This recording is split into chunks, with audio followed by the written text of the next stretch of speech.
John, thank you so much for taking the time to come chat with us. Thank you for having me. It's great to be here. Thanks a lot. I'm very curious to get into the story of your book, but the story of the book is not going to make sense without your backstory. So, for the uninitiated, will you give us a little bit of a background on you and how you spent your career? Sure. Yeah. I started after college. I wasn't 100% sure what I wanted to do, but my dad was a government worker for his whole career, worked at police officer, and then he worked at a national security agency most of his career. So in college, I played a little bit of ice hockey and didn't know what I wanted to do. Realized pretty early on that ice hockey was not going to be my life. Wasn't that good. I say this out. My fallback option was to go into, dad's business, which was law enforcement or security or that kind of thing. So, Yeah. back in 1993, many years ago, when I got out of college, not many agencies were hiring. It was kind of a federal job freeze. So one of the places hiring was the U.S. Border Patrol. So I Mm. applied there, not having any idea what they did at all. Grew up in the D.C. area, not near a border. My dad said, "Hey, the Border Patrol's hiring." Okay. I applied, literally having no idea where or what it was. Took the test up in upstate New York where I was in college and got hired and went. And I was in the Border Patrol in Douglas, Arizona for a couple of years. While I was down there, at the time, Attorney General Janet Reno flew out there to see our station. And I met one of the FBI agents on her security detail. And he said, more or less, what are you doing here on the border with a college degree and all these things? And I said, because, you need one at the time to be in the Border Patrol. I said, "Look, I'll be in the FBI. It sounds great." And he said, "Here's my card, apply." I remember calling my dad saying, "Dad, I can apply to the FBI." And no, he's like, "Sure." I said, "How come you didn't tell me that?" So yeah, I applied to the FBI. Took a couple of years to get in. So I started with the FBI. My first office this is 1999. I went to Quantico, the academy, graduated. First office was San Francisco, California. Did that for 8 years. And over the course of those 8 years, through my wife and I on vacation and me working out at a Muay Thai kickboxing gym and all those things, found Thailand. Mm. Went and visited here on vacation and thought, this is somewhere I think I might want to be. I knew the FBI had overseas assignments, so I made it kind of my goal to go overseas for a while. Got transferred to the office in Bangkok, thinking I would do it and go back and continue the career. Absolutely fell in love with Thailand. So much so I did my first tour here, 4 years with the FBI in Bangkok. I was the number two. It's called the assistant legal attaché, the number two in the office. Went back to headquarters for kind of 1 year. You're required to do 1 year back in the US before you can Mm. apply again overseas. Did that almost a year to the day. Came back out to Bangkok as the legal attaché. Did the rest of my career there about 6 more years, and then retired here in 2019. And been retired for 6 years now. Wow. I'm so curious. I mean, this is such a Hollywood movie kind of job, and so it just seems like such a romantic, adventurous, crazy thing. What is a day in the life of an FBI agent deployed abroad in Bangkok? It's really different than an FBI in the States. I mean, obviously that you're still an FBI agent, but when I was assigned to San Francisco, I was assigned to a drug squad working narcotics investigations. From there, I transferred over to white collar crime investigations. I Mm. did a lot of different things, but kind of, I won't say pigeonholed, but in one area. Overseas, with me in Thailand, everything. So whatever comes up. So I tell people in Bangkok, the FBI investigates about 300 violations of law, maybe even more. I saw about 280 of them here. Bangkok is Mm. the most traveled to city in the world for tourism and for vacations. About 25 or so, over almost 30 million people travel here every single year. Number two city, I think, is Istanbul, but not even close in numbers. So we see Wow. everybody here. So tons and tons of crimes. What the FBI does overseas is number one, we cover leads for agents that are stateside. For example, an agent in Chicago has a case where there's a phone call made to Thailand. I'll use Thailand as the example because I was here, but there's agents in 70 countries all over the world. So we all do similar things. But so somebody makes a phone call to Bangkok. Someone sends an email to Thailand. There's a bank account here that's being used for fraudulent purposes. You name the case in America. If there is a connection to Thailand, my job is to investigate that. What is that connection? Why is somebody traveling here? Number two is if we are certain crime types that we are allowed to open the case here, meaning I don't need an agent in the US to be the connection. Mm. And that's for a couple of crime types where the US Congress has given the FBI extraterritorial authority. Two main issues you would know are number one, counterterrorism. So if a terrorist attack happens overseas where an American's injured or killed, a US business is damaged, we can open a case, open it here, straight out of no need to have somebody in America tell us to, we open it. Third is if the Thai police have one of their citizens in America who they're looking into. I'm their conduit. They get a hold of me. I contact the agent in the US and talk to them about, hey, I got somebody in New York, Chicago. You need to help us out, help the Thais out. And lastly, we do capacity building, a lot of training, a lot of classes, a lot of that kind of stuff, new techniques. So those are kind of the main things that we do overseas. It's sprinkled in other things, but those are the main jobs of the FBI agent overseas. So I come in the morning, check my email, get a phone call. At the time I had a BlackBerry, this is years ago. I checked my BlackBerry, whatever it was. It's so long ago now, but I would check it and say, okay, what's going on today? You walk in the office. Thailand was interesting. There was never a time when headquarters in DC was open at the same time we were. Right now it's 12 hours. We're the opposite side of the world. So, for me, the funny part was I'd be in the office all day in Bangkok. Then I'd go home and Washington DC was waking up.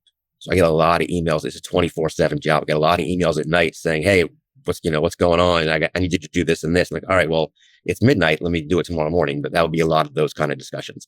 Yeah, Bangkok feels like probably it's just such a dynamic place. So much coming and going. Like, yeah, kind of an interesting haven. So retired for 6 years now. How did you decide? Is this?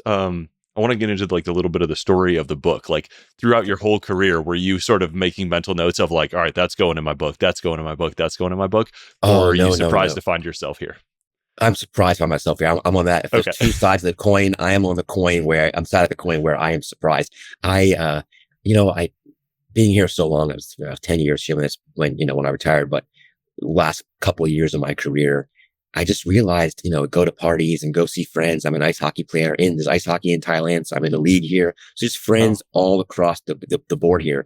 And everybody would tell me when I would have drinks or just go to dinner or be on the bench at a hockey game. And they'd say, you got to write a book. Your stories about your stories. And none of these people are FBI agents or, a lot of teachers out here, business people. And they would say, how are you not writing a book? And I'm like, what are you talking about? I'm not writing a book. So, it really didn't dawn on me. I think maybe after I heard it for the 10th time, I said, all right, well, maybe when I retire, I'll look into that. So for me, my journey starts literally thinking that way. And then COVID hit. And in COVID, what are you going to do? I was like, you know what? If there's ever a time to begin to put the stories on paper, COVID was the answer because we were locked. I mean, Thailand was the second country to get COVID after China. There are so many during Chinese New Year, around February of the next, December, we kind of heard about it, over in China. And then 2020, like February, thousands Chinese citizens take their Chinese New Year vacation and come to Thailand, and they brought COVID. So to Thailand. So it hit here a second. So during COVID, I'm going to start writing, and I started writing, and it was a very, very, very slow roll. That's kind of where it started. All right. So tell me the story of the creative journey. I feel like that's something authors always like, yeah. We're all sort of like feeding off of the wisdom of the authors who just made it through. And like, it's just a constant conversation of like, what was it like for you? When was it hard? When was it easy? How did you get through it? How did you structure it? The writing process. No itself. question. No question. The beginning was hard. I started writing during COVID and thought, I cannot do this. I cannot do this on my own. So, I remember talking to a couple of people, actually a guy at my gym who was an author, and he had told me all about how he would, talk to people, use people would assist him. And his first book he ever wrote, he said, you know what? I talked to somebody, they gave me ideas. I sat down with someone over coffee and they gave me ideas. And then when it came to the printing process, these are the ideas. And it came to the cover, these are the ideas. So, I quickly realized that I wanted to talk to people and get assistance through this process. And once I began to reach out to people, that was when I said, okay, I can do this with people kind of help me through the process. And I have the stories. I can talk. I can tell my story. I do it all the time. Yeah. But beyond that, to put this on paper, it's a process that I was never a big writer in school.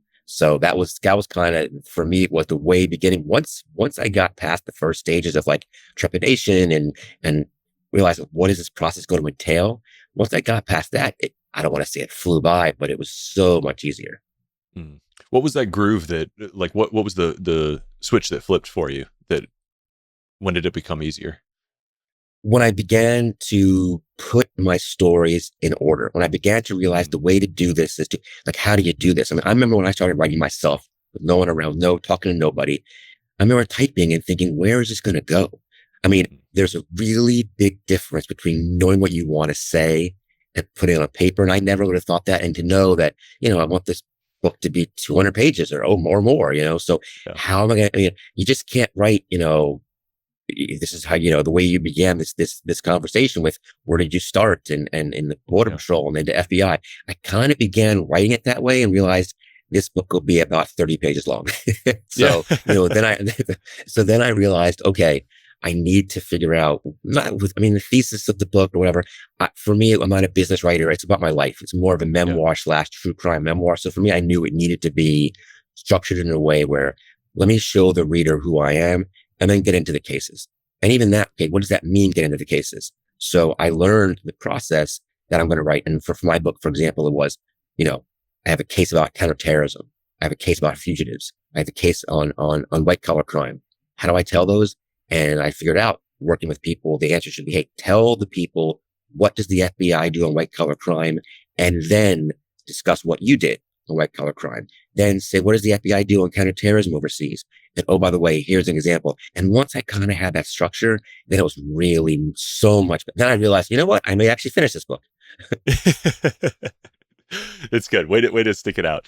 Yeah, it's you have such interesting material here. That's like, part.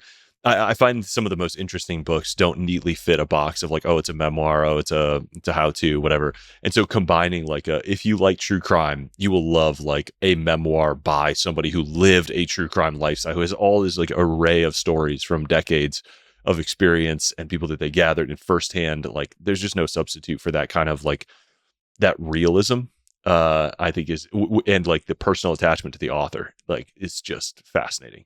Looking at it now, I mean, I'm doing a little bit of, I mean, it's great for me. I'm doing a couple of, some publicity and some Hmm. couple of podcast interviews. And, there is the thought that for some people, true crime is write a book about a Yeah. case. Sometimes it's not solved yet, whatever. So for me, as you said, 100% correct. It's really can't put it into a box. It truly isn't just a memoir, because I am talking about crime and how we investigate crime and going into the specifics of cases, but it isn't one case that we're going through in a couple hundred pages and, trying to tell the reader, hey, get involved. It's get involved in a true crime case where maybe isn't solved yet. So yeah, so I tell people it's a true crime memoir. And then add to that, there's so many books about the FBI domestically, FBI in the Hmm. US, all the cases.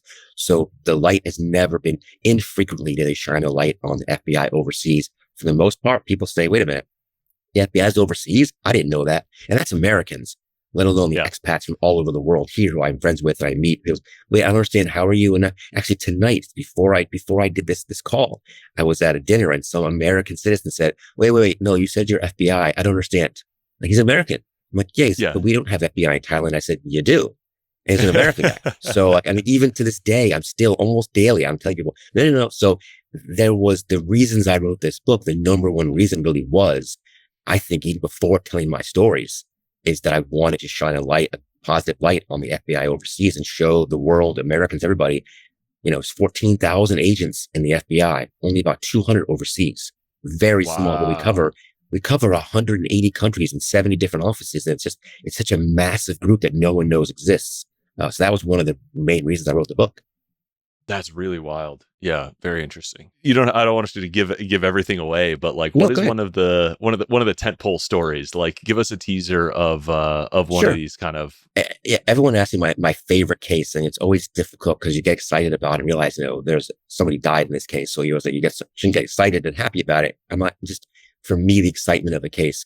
So my biggest case, I would say, in Thailand, which is in the book, is a case where the Thai police were working an immigration case. They found a guy, on the streets here who had a fake passport. And the Thai police, kind of did an investigation. Where'd you buy the passport? He admitted it was fake. and they went to the house where the guy said he bought the passport. Knock on the door. I'm not part of this case yet at all. They knock on the door, and the guy answers the door. A Western man answers the door, and they said, "Hey, show us your passport." He says, "Okay, follow me." He invites the police inside his house. They walk up the stairs. He said, "It's in my safe," which makes sense. People keep their passports overseas in their safe. They go upstairs. He opens the safe, reaches in, pulls out a gun, turns around, fires, and shoots one of the police officers in the stomach. He collapses, and he's put under arrest. And then after he's under arrest, at this point, they find he has many passports with his face on them. So he's got a lot of fake passports. That's where one of my colleagues contacts me and says, "Hey, John, a group of police officers are at this location. They found a bunch of passports. Can you do us a favor? If we send you a message with a bunch of American passports, get a few of many countries, can you check with the embassy and see which of these are real, if any of them are real, or if they're fake, or trying to verify this guy's nationality?" He's not talking. I said, "Sure." I'm waiting. It's a Friday afternoon. I'm on a Friday afternoon. I think I'm picking up my son like from a play date or something with some friends in the evening that night. And I'm waiting at a table in his friend's parents' house. And my phone goes off and it rings, and my buddy says, "Hey, John, we got a problem. Not sending you passports." While they were searching the house, they found a freezer. Opened the freezer, and they found black plastic bags of cut up body parts. So we need your help. We don't know who this guy is we arrested, and we have no idea who's in the bag. And there's your teaser. The next 72 hours, my job was to help find out who was the shooter and who was in the bag. And I did that, and that's in the book. There's your teaser. You got me on a cliffhanger. Yeah. All right. That was the goal. That was the goal. Pulling up Amazon right now. Yeah, that's like the first, 5-10 minutes of a movie that I'm definitely going to watch to the end of. Nice. Good. Yeah. Amazing. I mean, you hinted at this a little bit, but like, it's interesting that you sort of had to start writing a book with no super clear vision of like what it was going to look like when you were done. And that's a hard thing to do. It's a lot of people's kind of first book experience too. I'm curious how the twists and turns of sort of the vision, the creative crossroads you went through as you were writing. I mean, I think the creative crossroads really for me were a big part of this is the FBI. So I need to get my book approved by the FBI. So for me, So there's an office at the FBI called the Pre-Publication Office, and they review scripts for movies and TV shows and books. And if you're planning to go on a big type interview about current events now that being said, I learned through my process that not everyone does it. That the pre-publication office has this, so they're always checking and monitoring. I didn't want to be that guy who didn't do it and spoke about things that I shouldn't speak about. So I would want to mess with the post-publication office of the FBI. I'd rather work with the pre-publication guy. Yeah, that's less public knowledge of what happens in that office. So I don't want to know them either. So I knew for me before I even started writing. Actually, I contacted that office ahead of time and said, "All right, what are my guardrails?" And for the FBI, it's mostly, you can't discuss open cases. Wasn't a problem for me because my cases were all closed. Can't discuss classified cases, which wasn't a problem for me because most of the work overseas, when you work with foreign police officers, it can't be classified anyway because they don't have clearance. So usually my stuff isn't. Some is, some isn't. For the most part, I knew what I was going to write wasn't going to be.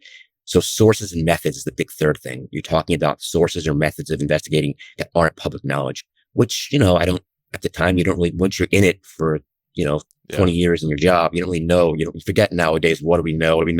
What does the public not know we do? So that's the part where I was kind of worried. So my creative process was immediately cut down to, you can talk about this, this, and this, and not this, this, and this. So for me, it was a lot of working on a chapter, reviewing it and saying, all right, I can't say that. So I cross it off and change it and that kind of stuff. So that was a big, big part of it for me. Once I knew what I could and couldn't write, I got to tell you, and I would never give the FBI credit for this, but maybe those guardrails actually helped me write more because I knew what I couldn't say. So, okay, I can't do that. And that would kind of fuel some ideas. Okay, but I can talk about that. Let me explore that for a while. So that would be a lot of what I would be, in the discussions I would have before I'd work on a chapter. That would be kind of, okay, let's discuss that. So that was a lot of the creative process. And really, I think the most creative processing that I did was I would sit down for a couple of hours and just sit down with a notepad actually and write down, okay, remember all the cases you worked.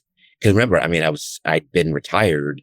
So my case that I had in my last year of my career, right front of the brain here. But the cases I worked in 2008 to 2009 or 2010, I did a lot of reminding me. I was doing some Google searches and looking up newspaper articles in Bangkok and reminding myself and kind of. I called. I had when I was the assistant legal attaché or legal attaché, the head or second.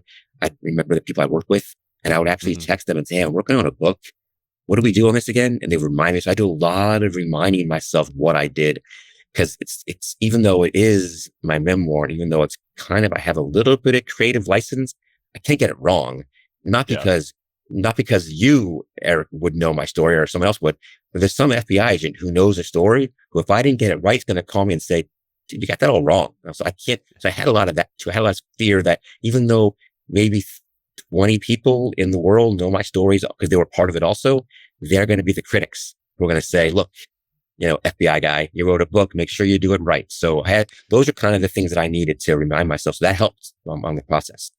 Did you get any resistance from peers? I know that's a thing in some of the military branches. People are like get hassled by their buddies when they go to write a book, and it's just not part of the culture of some organizations. Is that a part of the FBI or not? Less so. That's a good question because I didn't know. And looking back, I probably had that thought. But for the FBI, everyone I told about it or asked about, everyone was pretty positive about it. I didn't get Good. any real major blowback. I mean, that no one told me publicly, maybe behind my back, they were saying it. Now there is this, I mean, you turn on the news nowadays and there's always an FBI talking head somewhere. So, well, I mean, the FBI is not, some FBI rival agencies will always say the FBI is always the ones front and center. They're always the ones on TV. They're always the ones in the movies. So I hate to say that maybe this is going to fit the stereotype, but, most of the FBI that I know, like, I should do a book now too. Like a lot of people have heard I'm writing a book and say, "Oh, I have good stories." So I think no, I didn't get much negativity. I got a lot of, once I finished, am I in the book? And if not, why not? Like, oh, come on, man. I got a few of those people saying, "Why am I not in the book?" I was part of that case. I go, "Come on, man. Seriously." Write your own book. It's not a yearbook. Exactly. We got to keep the reader in mind here. It's just like, Exactly. Yeah. Yeah. Well, for some people, I did say yes. Some people are in it, so I made sure they knew they were in it. But the more it's becoming, the book launch is in a couple of weeks, December 9th. It's the book launch, so it's in a couple of weeks. So as we're getting closer and closer, I'm getting people saying, "Oh, I saw, I have a couple of, I have an Instagram channel, just I have my own personal one, but I have one for the book, and people are following it saying, 'Oh, you're doing a book. So what cases did you work, or what cases are you putting in there? Am I in it? Am I in it?'" I'm like, all right, just slow your roll a little bit here. Buy the book and find out. Yeah. Exactly. Yeah, very cool. I mean, one of the things I really treasure about what we do at Scribe is like helping books live and exist that might not otherwise exist. So the people that sort of have a book locked in their head or feel like there's friction between them and a book that they want to put out into the world, like being able to reduce that is huge. I'm curious. This is a perfect time to sort of ask. What were your high and low points through the process of creating this book, and maybe baked into that, like what advice would you give authors who are just setting out or think maybe they should write a book, or where you were a few years ago where people keep reminding them like, "Hey, maybe you got a book in you. These stories are good." Sure. Yeah. I mean, the high point for me, I mean, I think it's going to be maybe cliche, but the high point for me, I mean, getting the book in my hands was the coolest thing ever. I mean, I'd like to say, I mean, the process was great. I mean, it's close second to process. Reliving my cases was amazing. I mean, it's really, that is, you asked before, what was the creative process like? And, reliving the cases is part of it. And I want to add to that and say, for me, for agents who work so many cases and you did a long career, you don't stop and look back at your cases. I believe FBI's hope to be a humble bunch. We did our careers. We love the job. It's the greatest job. I love it. But I don't sit back and think, wow, I had so much cool stuff. You don't do that very often. You just had a career, like anyone's job. You had a career, but writing the book was really, I was able to go back and think, wow, that was a cool case. And wow, we did some good on that one, or that, kind of stuff you don't say to yourself at the time. So I would say I can't lie and not say it wasn't having the book in my hand was the coolest moment, the high point. Yeah. But a close second was being able to relive the cases.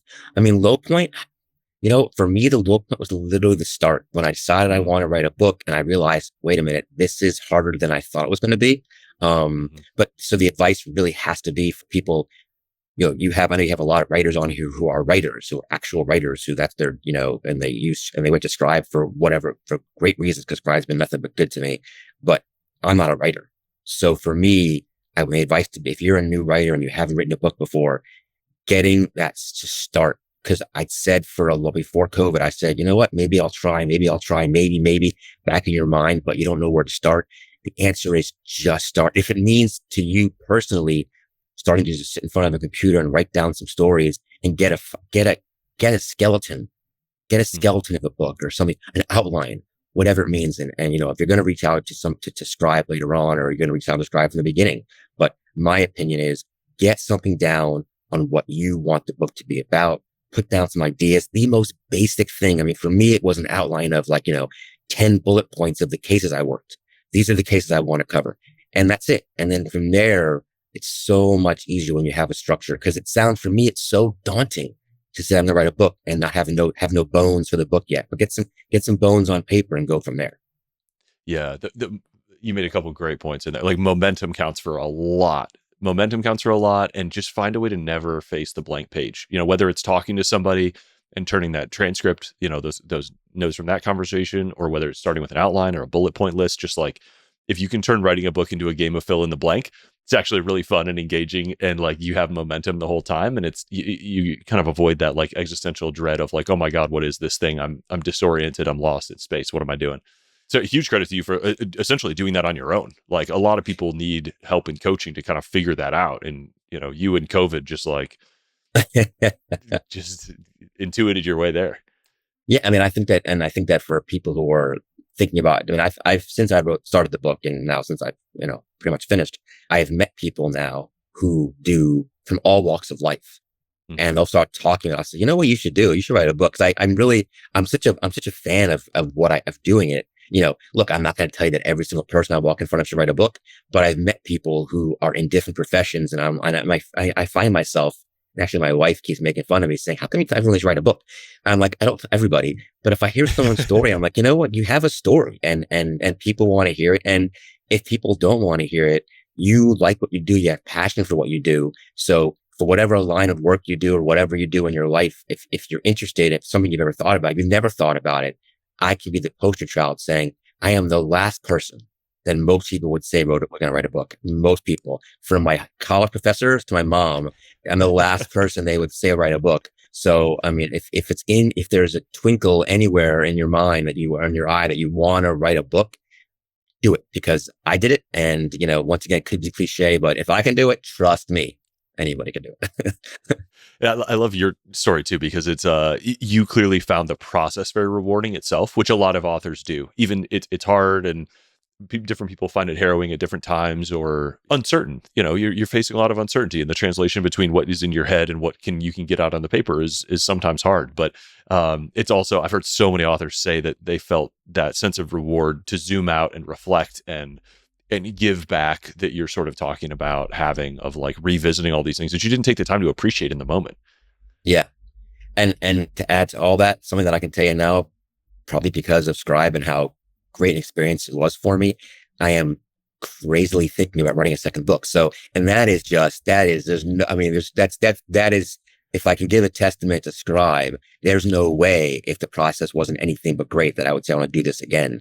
And I have other stories and other ideas and whatever, but that, even beginning to think about that, is because of the process I went through. Was such a good experience. Was such a good experience. Because if it wasn't, I would not spend the time it took to do this, to do it again. I mean, we all have lives, and I could think, but yeah. This is, I mean, and my wife said was along for the whole process. And she said, God, you're loving this. Like, anytime I was working on this or editing, whatever it is, you're loving this. I said, I am. And I think I said to her, like a month ago, I know we're still in the final stages of the first book, but I'm thinking about second one. I said, yeah, great. So that's a testament to how good the process was for me.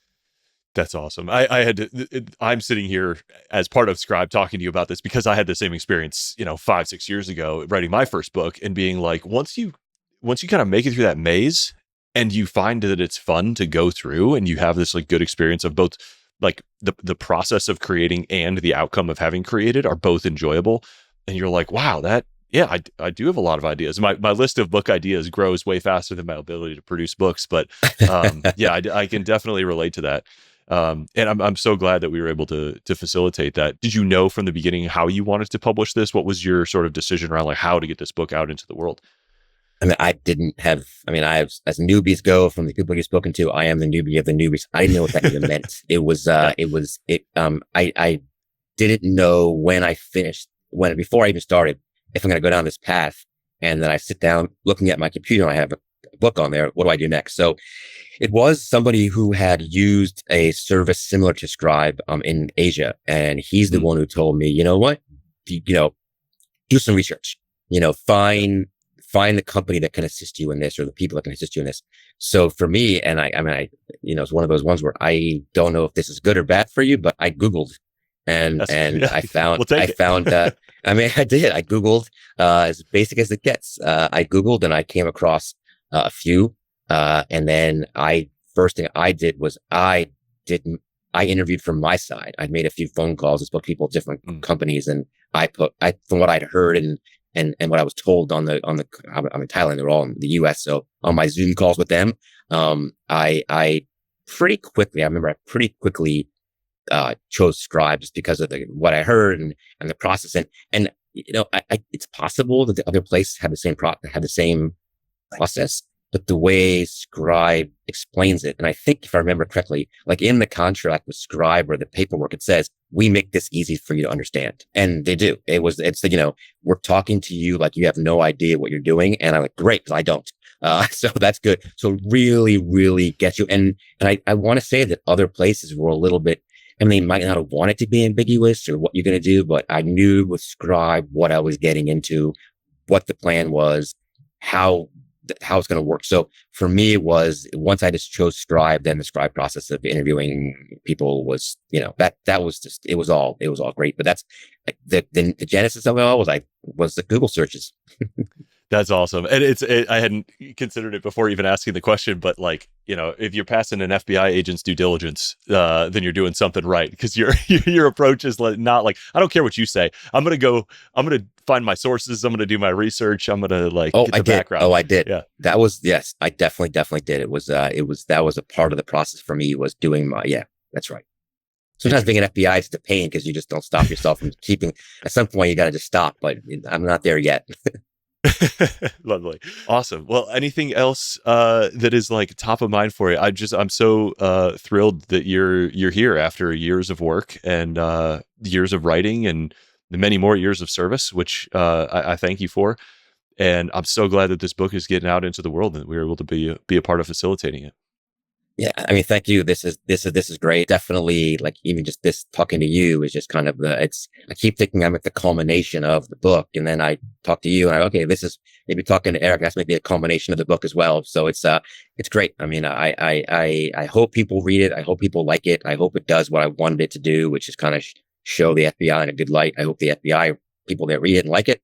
It's trying to be a book for many people. I am really, really happy with how it turned out. Most important for me, I'm happy how it turned out. I'm really, really happy for the launch and to see how it does in America. And for me, I have, maybe different than many people, I have two big markets that I'm talking about. I mean, obviously the US is a big part of what I'm doing, but Thailand's massive. I mean, I'm having a book launch event in Thailand, and I'm so excited for that. And all the Thai police officers who are in the book and those that are just, who know me for years, they're going to be guests of honor at the book launch. And so I had the forward was written by a Thai police general, Wow. who's pretty high ranking now. He's going to give his presentation speech at my book launch. So I'm really, really excited. I mean, I feel like, all this has been great. I know that the next couple of months, I just have much more fun and exciting parts of the book process to look forward to. Yeah, that is so cool. I really look forward to seeing those photos and to hear your feeling in those moments. This is another sort of chapter and a pattern that I hear a lot of authors feel like, really, especially sort of authors where their book is an end cap on their career and a culmination of it, and to just feel really like seen and celebrated in a way that like is hard to have without like that book as a kind of a gathering point. So that is really cool. I look forward to the photos and hearing all about it and sharing this. And this rhymes with a couple books that I really have loved reading Oh, through my nice. life. So I'm excited to check it out. The book is called Beyond the Badge: Crime, Justice, and the FBI in Thailand. That's it. Check it out. You got to know. We got to know who's in that freezer, and I got to know how you solved it. This Read the book. is. You'll know. You'll know that in uh, more cases, just as exciting. I appreciate you, John. Thank you so much Thank you. for writing this book and taking the time. Thank you so much. Take I care. appreciate it.